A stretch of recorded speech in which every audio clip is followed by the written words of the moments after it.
दोस्तों, दुनिया भर में रोज हजारों वायरसेस जन्म लेते हैं, जिनसे निपटने के लिए ज्यादातर हमारे शरीर का इम्यून सिस्टम ही काफी होता है। लेकिन कई बार कुछ वायरसेस इस तरह म्यूटेट कर जाते हैं कि किसी के पास उसका कोई हल नहीं होता।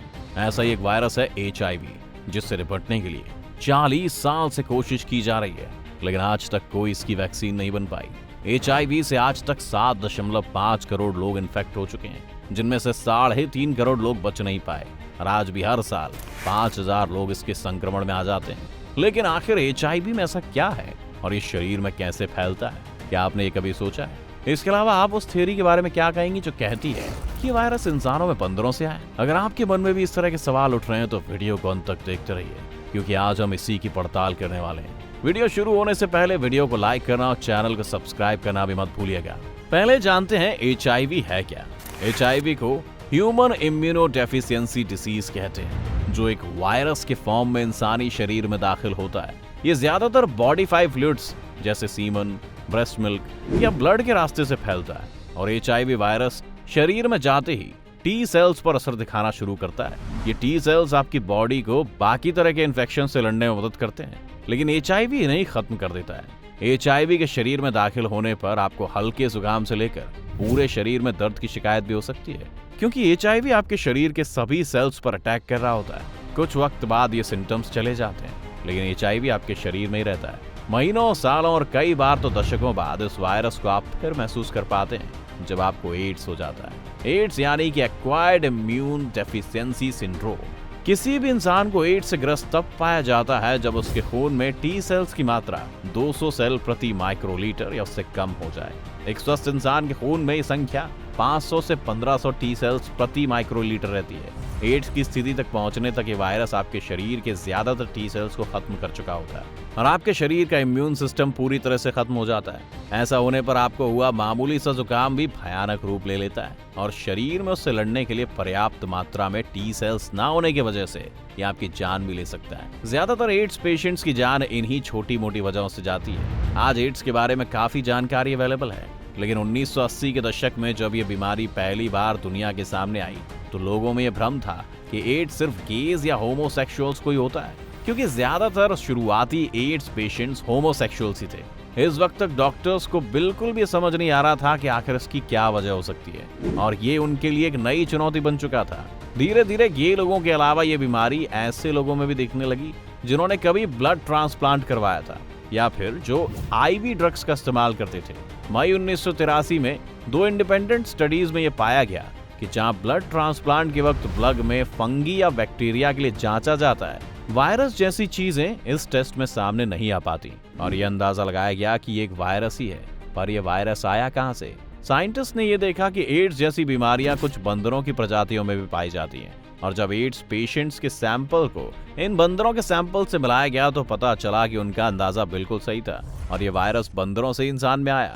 और कुछ वैज्ञानिकों का मानना था कि कई लोग और जनजातियां अपने खाने के लिए बंदरों को शिकार करती हैं, जिस वजह से मुमकिन है कि उसी दौरान गलती से इस वायरस ने एक जंप लिया और इंसानी शरीर में दाखिल हो गया। इसे द कट हंटर हाइपोथेसिस से भी एक्सप्लेन किया जाता है, जो कहती है कि किसी बंदर या चिंपैंजी का शिकार करते हुए हो सकता है कोई खून की बूंद आकर उस शिकारी के शरीर पर लगी, किसी चोट से उसके शरीर में दाखिल हो गई।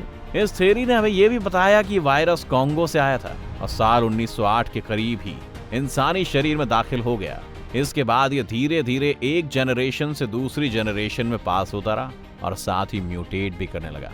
वैज्ञानिक मानते हैं कि साल 1920 के करीब ये वायरस किंशासा शहर पहुंचा और वहां पर प्रोस्टिट्यूट से ये वायरस आगे फैलता गया। ये भी वो वक्त था जब सिरिंजेस डिस्पोज नहीं की जाती थी और एक ही सिरिंज से कई लोगों को वैक्सीनेशन दी जाती थी, जो इसके और ज्यादा फैलने का कारण बना। इस वायरस की 9 से ज्यादा सब टाइप्स थी, जिनमें से सब टाइप C वहां से निकलकर साउथ की तरफ पहुंचा और अफ्रीका में उस वक्त ब्रिटिश राज के कारण वहां कई भारतीय रहते थे और ये वायरस वहां से लौटे लोगों से भारत पहुंचा। सब टाइप A के ज्यादातर सैंपल्स अफ्रीका में ही पाए गए हैं और सब टाइप B इसी तरह अमेरिका पहुंच गया। फ्रेंच लोगों के कॉन्गो छोड़ने के बाद वहां 1960 में हाइती से आकर लोग बसने लगे, लेकिन फिर 1965 में कॉन्गो की जगह ज़ैर नाम के एक देश की स्थापना वहां हुई और हाइती से आए लोगों को वापस लौटना पड़ा। ये लोग भी अपने साथ ये वायरस लेकर अपने घर पहुंचे। हाइती में ये वायरस काफी तेजी से फैला उसकी एक वजह थी उनका ब्लड डोनेशन अभियान, जिसके बदले लोगों को पैसे भी मिलते थे और यही ब्लड की बॉटल्स फिर दुनिया भर में पहुंची। HIV अब दुनिया में आ चुका था।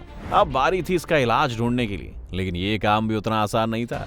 सबसे पहला ट्रीटमेंट जो इसके लिए था वो एक मजबूरी थी। डॉक्टर्स एड्स से ग्रस्त पेशेंट्स को जिंदा रखने के लिए उसके शरीर में आने वाले हर इन्फेक्शन को जल्दी खत्म कर देते थे ताकि वो भयानक रूप ना ले लेकिन फिर इसके बाद पहले HIV के इलाज के तौर पर एजिथ्रोथाइमिडाइन या AZT आया। AZT से ट्रीट किए जाने वाले पेशेंट्स बाकी ट्रीटमेंट के मुकाबले ज्यादा जी पाते थे और उनके शरीर में T सेल्स भी ज्यादा मात्रा में होते थे।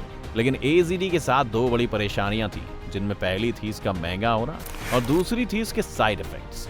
AZT लेने वाले लोगों को नींद न आने से लेकर मसल वीकनेस, हार्ट और लिवर डैमेज जैसी शिकायतें भी रहने लगी थी।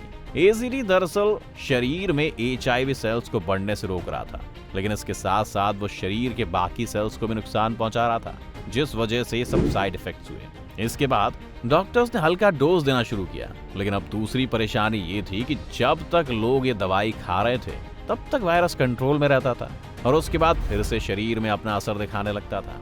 पता चला कि HIV शरीर में छुपने और म्यूटेट करने में माहिर था। इसके बाद वायरस को इस तरह बढ़ने से रोकने के लिए प्रोटीज इनहिबिटर्स की मदद ली जाने लगी, जो HIV की शुरुआत में उसे मल्टीप्लाई और म्यूटेट होने से रोक देते थे। ये ट्रीटमेंट भी कुछ वक्त के लिए ही काम आया। परेशान साइंटिस्ट ने एक नई तरकीब निकाली और इन दोनों ही ट्रीटमेंट्स को मिक्स करते हुए इनके कॉकटेल डोजेस पेशेंट्स को देने लगे। इससे काफी हद तक सफलता हासिल हुई। आज के समय में इन दोनों के साथ कई और तरह की दवाइयों को मिलाकर यह कॉकटेल बनाई जाती है और इस समय एड्स के लिए सबसे बेहतरीन इलाज यही है। इसे एंटी रेट्रोवायरल थेरेपी या ART भी कहते हैं। ART के साथ भी ये परेशानी थी कि एक पेशेंट को जिंदगी भर ये दवा लेनी पड़ती थी और डोज छोड़ने पर न सिर्फ HIV वापस आ सकता था, लेकिन इस तरह भी म्यूटेट कर सकता था कि उस पर वो दवाइयां भी काम न करें। आज तक सिर्फ एक ही इंसान ऐसा है जिसे बिना ये दवाइयां लिए इलाज से पूरी तरह ठीक किया गया है। इसे लोग द बर्लिन पेशेंट भी कहते हैं। इस आदमी को एड्स और ल्यूकेमिया दोनों था, इसीलिए डॉक्टर्स ने रेडिएशन और कीमोथेरेपी की मदद लेकर उसके शरीर के सभी T सेल्स को पहले खत्म किया और फिर ऐसे किसी व्यक्ति द्वारा उसे बोन मैरो ट्रांसफर करवाया गया जो जेनेटिकली ही एड्स से इम्यून हो। ये तरीका काम तो कर गया, लेकिन इसमें रिस्क कितने ज्यादा है कि इसे अभी पेशेंट्स पर ट्राई नहीं किया जाता है। तो दोस्तों, ये थी HIV और एड्स के बारे में कुछ जानकारी। उम्मीद है आपको आज का वीडियो पसंद आया होगा। वीडियो पसंद आने पर वीडियो को लाइक करें और चैनल को सब्सक्राइब करना भी ना भूलें।